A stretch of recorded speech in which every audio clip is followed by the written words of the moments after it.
Assalamualaikum warahmatullahi wabarakatuh. Puji syukur kepada Allah Subhanahu wa Ta'ala dan bersolawat kepada Nabi Muhammad Sallallahu Alaihi Wasallam. Allahumma sholli ala Muhammad wa ala ali Muhammad kama shallaita ala Ibrahim wa ala ali Muhammad kama shallaita ala Ibrahim wa ala ali Ibrahim innaka Hamidum Majid. Saya Atika Zahrani Purba ingin mengungkapkan tanda-tanda kekuasaan Allah dari objek nyamuk.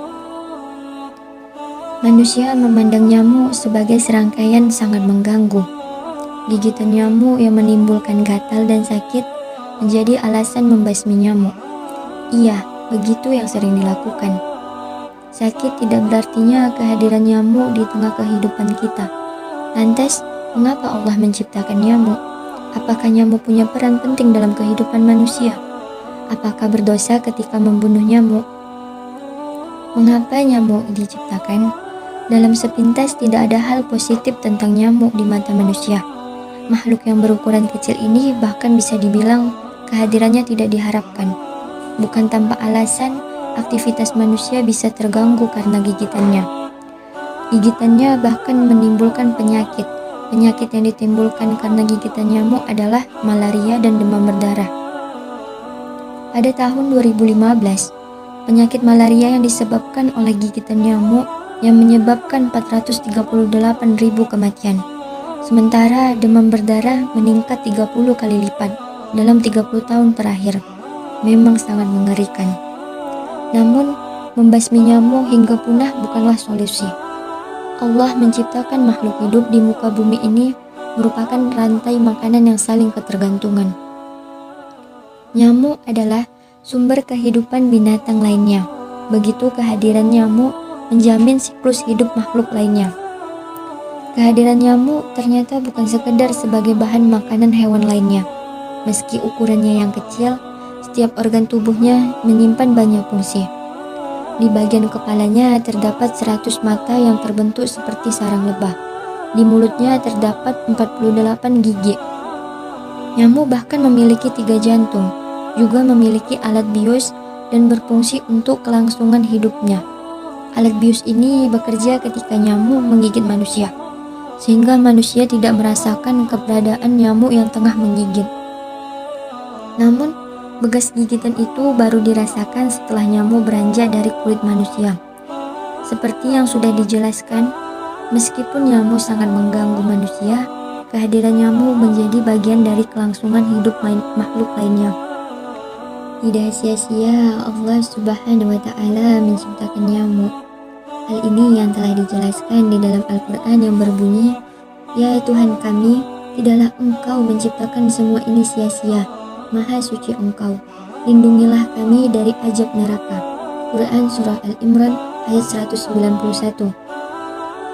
Dari surah tersebut kita bisa memahami bahwa tidak ada satupun ciptaan Allah Subhanahu wa Ta'ala yang sia-sia. Bahkan dalam Al-Quran, nyamuk disebut untuk berbagai perumpamaan. Apa yang dijelaskan Al-Quran tentang nyamuk? Sebagai seorang mukmin, tidak seharusnya memandang nyamuk hanya sebatas makhluk yang mengganggu karena gigitannya.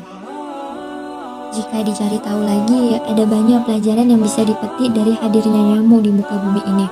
Bahkan bisa dibilang menambah kualitas keimanan kita. Nyamuk dijelaskan dalam Al-Quran dan dijadikan perumpamaan oleh Allah Subhanahu wa Ta'ala dalam Quran Surah Al-Baqarah ayat 26 yang berbunyi, Bismillahirrahmanirrahim, Innallaha la yastahyi ayyadriba masalam ma ba'udatan fama fawqaha fa ammal lazina amanu faya'lamuna annahul haqqu mir rabbihim wa ammal lazina kafaru fayaquluna maza aradallahu bihaza masalam yudillu bihi katsiran wa yahdi bihi katsiran wa ma yudillu bihi illal fasikin. Yang artinya, sesungguhnya Allah tidak segan membuat perumpamaan seekor nyamuk atau yang lebih kecil dari itu. Adapun orang-orang yang beriman, mereka tahu bahwa itu kebenaran dari Tuhan. Tetapi mereka yang kafir berkata, Apa maksud Allah dengan perumpamaan ini? Dengan perumpamaan itu banyak orang yang dibiarkannya sesat, dan dengan itu banyak pula orang yang diberi petunjuk. Tetapi tidak ada yang dia sesatkan dengan perumpamaan itu selain orang-orang yang fasik. Lalu bagaimana hukum membunuh nyamuk? Tidak bisa dipungkirin, nyamuk pembawa penyakit yang sangat mematikan. Namun, di sisi lain nyamuk menjadi bagian dari rantai makanan untuk kelangsungan hidup hewan lainnya, yang pada akhirnya hewan yang bergantung hidup dari nyamuk adalah hewan yang dibutuhkan dan dikonsumsi manusia. Lebih dari itu, nyamuk memberi pelajaran untuk meningkatkan kualitas keimanan kita. Maka dengan melihat nyamuk, kita dapat melihat perumpamaan tersebut.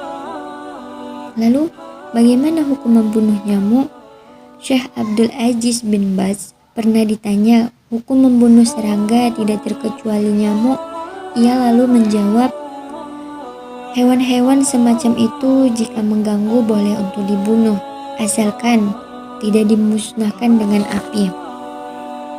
Jangan mempersempit pandangan kita tentang nyamuk yang kehadirannya hanya mengganggu. Nyamuk sangat banyak hikmah di balik diciptakan nyamuk tersebut. Ia melengkapi hidup manusia. Maka kita tidak perlu berlebihan membenci dan ingin membasmi habis nyamuk. Setelah mengetahui begitu berartinya nyamuk dalam kehidupan manusia, apakah masih kekeh keinginan membasmi nyamuk? Wallahu a'lam bishawab. Demikianlah yang bisa saya jelaskan tentang tanda-tanda kekuasaan Allah yang berhubungan dengan objek nyamuk. Saya sudahi dengan Assalamualaikum warahmatullahi wabarakatuh.